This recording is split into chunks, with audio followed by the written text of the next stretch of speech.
Buufati xiyyaaraa magaalaa Yaaballootti ijaaramee eebbisiifamuun uummata Booranaa giddugala biyyaan wal qunnamsiisuu keessatti gahee olaanaa qaba. Buufati kun buufataalee xiyyaaraa biyyattiin qabdu 23 ga'a. Wayita aangawoonni mootummaa olaanoon buufata xiyyaaraa kana eebbisiisuuf gara Booranaatti imalan uummanni Booranaa tuutaan bahuudhaan gammachuudhaan simateera.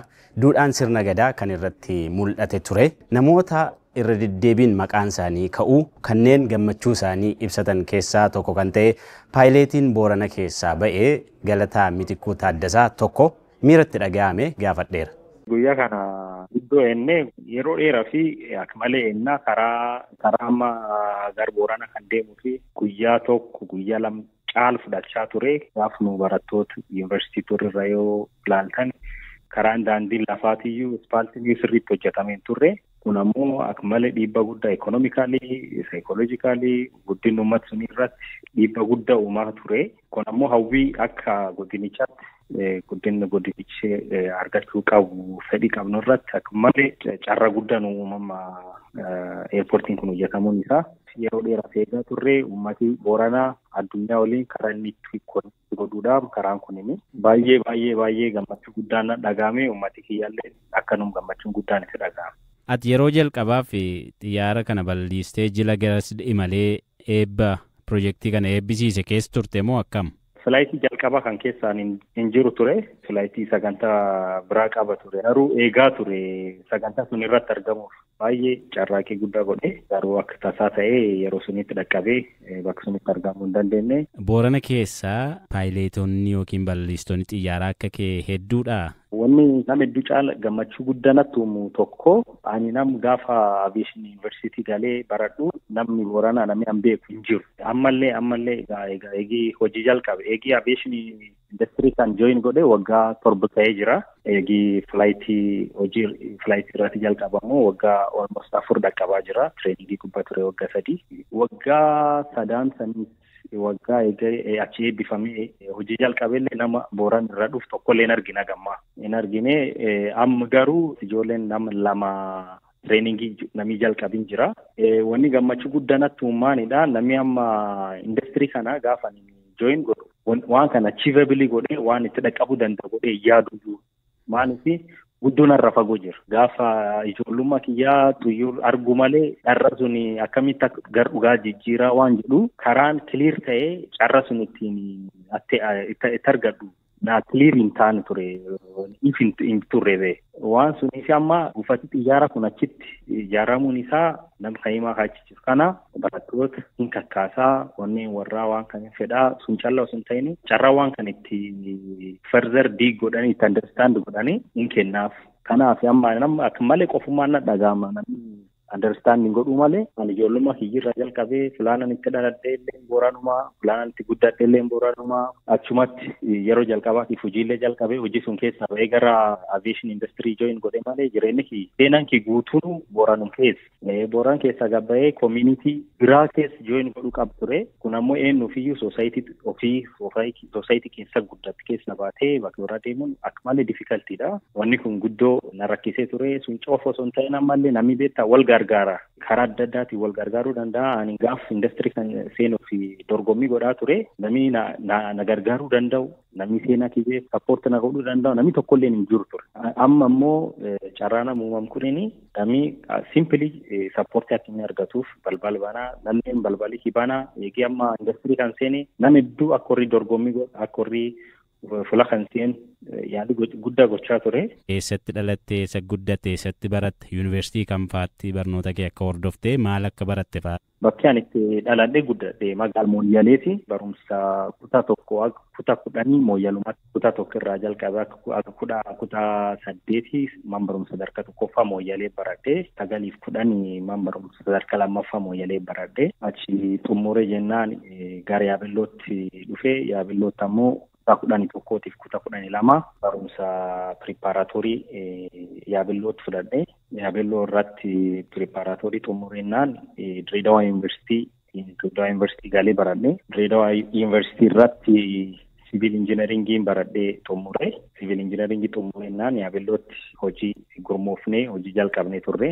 Almost yeroo ji'ootaan lakkaa'amu keessatti 2010tti akka lakkoofsa Itoophiyaatti 2010tti eebbifamnee dhufnee 2011tti akkas hojii jalqabnee barumsunitti ammoo carraa dorgommii aviyeeshinii kana argannaani baay'ee chaalenjii guddaa qaba. Maaliif dorgommiin kun kan inni itti godhamu Finfinneedha. Finfinnee deemanii dorgomuun ammoo tiraanspoortii deddeebi'uu gaafata yookaan achi turuu gaafata. Baay'ee namatti ulfaawwanni namni biraalleen dorgommii fula kana akka hin seenne guddaan iyyuu wanni guddaan kana dorgommiin kun Finfinnee godhama raawundii adda addaatiin godhama yeroo tokko qofaatti godhamu. Chaalenjiin guddaan achi ture akka jalqabsiin jedhuun gargaarsiin jiru baay'ee cimaa ture. Garuu waaqilleen na gargaaree yaas dhufee dorgommii sun darbee yeroon tokko yaalii godhee yeroon tokkotti yaaliin sun taatee galee waggaa 3 ammoo tireeningii gubbaa ture.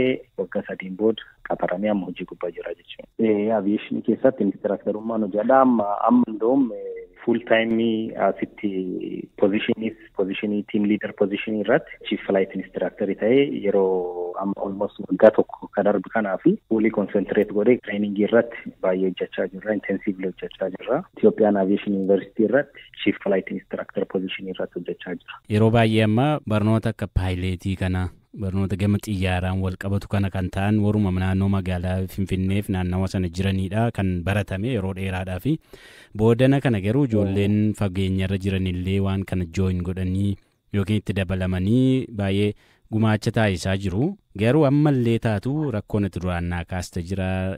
Garuma Finfinnee dhufaniillee dorgomuuf utuu dandeettii isaa qabanii qacarraan argannellee jiru. Akkamitti ati duraan atamma waan akkasii kana yaaddee turtee itti karoorsitee yookiin kanan ta'a jettee eegdee turtee ammoo ijoollee akka kee fageenyarra jiran kana maal gorsita akka dhiibanii wanta kanatti deeman akkamiin milkaa'uu danda'u jetta? Example argee namsun laalee akka fedhu baadhullee baay'ee fedhii qabdu akka malee.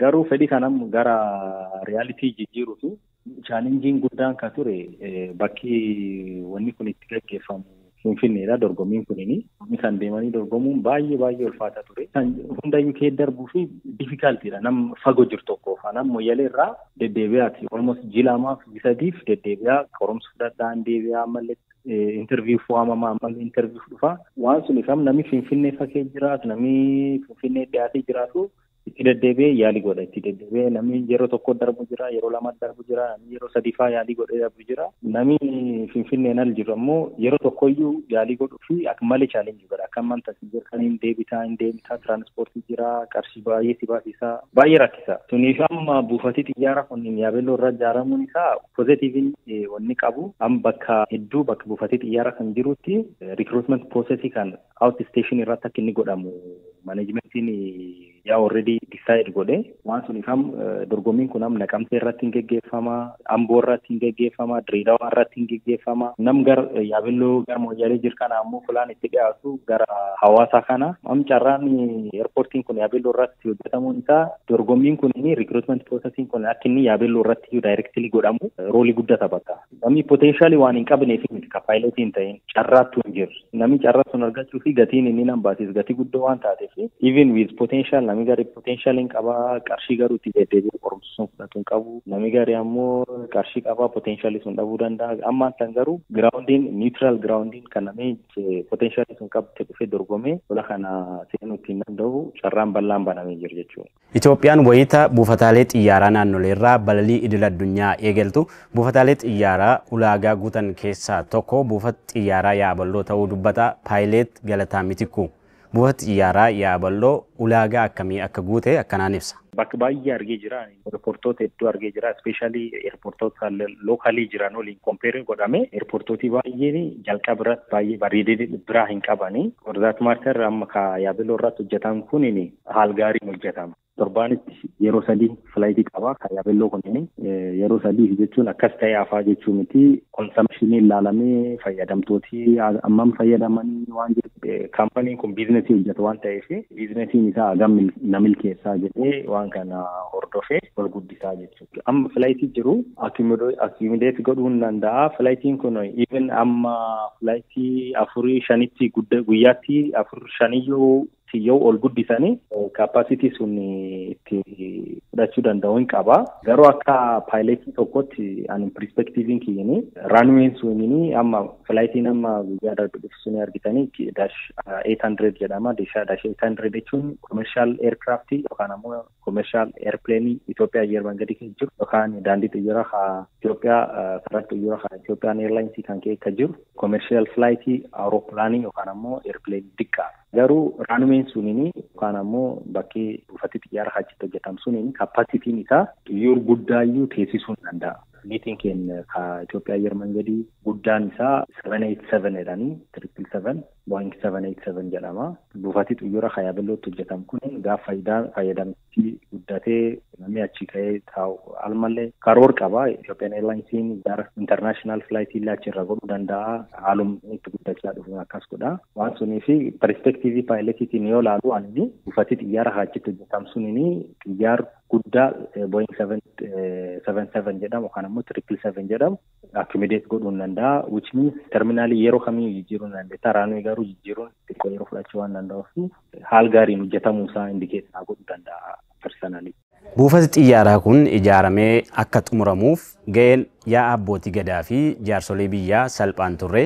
Jaarsolii biyyaa yookiin abbootii gadaa kunneen qaama dhimma ilaallatuun wal qunnamsiisuu fi hojiilee ijaarsa piroojeektii kanaaf murteessoo ta'an keessatti hirmaachuu dubbata. Paayileetii Galataa Mitikkuu. Kontribushiniin keenya guddaadha. Namni akka haaluma inni itti hojjetamu kan argaa. Garuu buufati xiyyaara tokko hojjetamuu fi Ethiopian Airlinesiin business entityidha. Businessii ofii ilaalee bakka kanatti hojii jalqabee fayyadamuu waan jedhu compare godheef decision sun meekisanii godhu.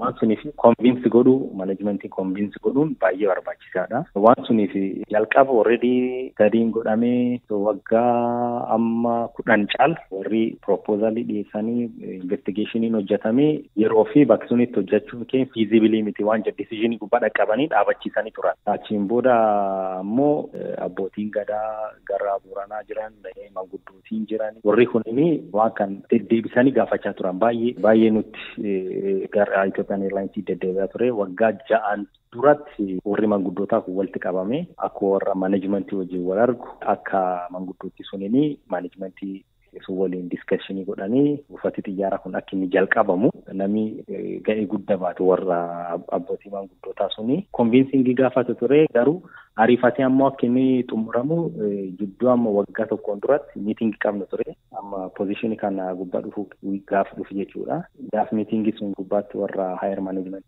Ethiopian Airlines wajjin wal agarree gaafii kan sirriitti kaasee gaafadhee ture. Gaafii kaasuu qofa osoo hin ta'in proposaalii adda addaa qopheessee ture. Proposaalii sanis pireezidenti goonee fi turre warra na wajjin hojjetan wajjin jechuudha. Proposaalii sun ilaalanii buufati xiyyaara sun ariifatee xumuramuun isaa faayidaan guddaan akka inni qabu waliigallee sababa suniif akka inni ariifatee xumuramu yoo argitan 5tu jalqabame akka haaraa 5 keessaa ka jalqaba xumuram ka yaabelloo kana akka inni ariifatee xumuram miitingiin sun roolii guddaa taphatee jira. Amma ammoo torbaanti guyyaa 3 jalaa qabu malee kapasitii isaa guddisaa deemu opereeshinii adda addaa achirratti godhuu fi propoosaliin already galiin jira. Based on that proposal ammallee opereeshiniin yaabelloo irratti godhamu kun bal'achaa deemuun isaanaaf. Itoophiyaan haga ammaatti buufataalee xiyyaaraa naannolee 20 ol kan qabdu yoo ta'u kanneen keessaa Oromiyaa keessatti dhiyoo kana Naqamteetti buufata xiyyaaraa Guddinaa Tumsaa, Damdoolootti buufata xiyyaaraa Haayilee Fidaa, Baaleetti terminaal buufata xiyyaaraa Waaqoo Guutuu fi amma ammoo Yaaballootti buufata xiyyaaraa Yaaballoo eebbisiistee jirti. Kunneenis hojii eegalanii jiru. Ittaan sun ammoo magaalaa Mattuu fi Nageellee Booranaatti buufata xiyyaaraa ijaaramaa jiru akka hojii eegalsiisan aangawoonni mootummaa sirna eebbaa buufata xiyyaaraa Yaaballoo irratti argaman ibsaniiru.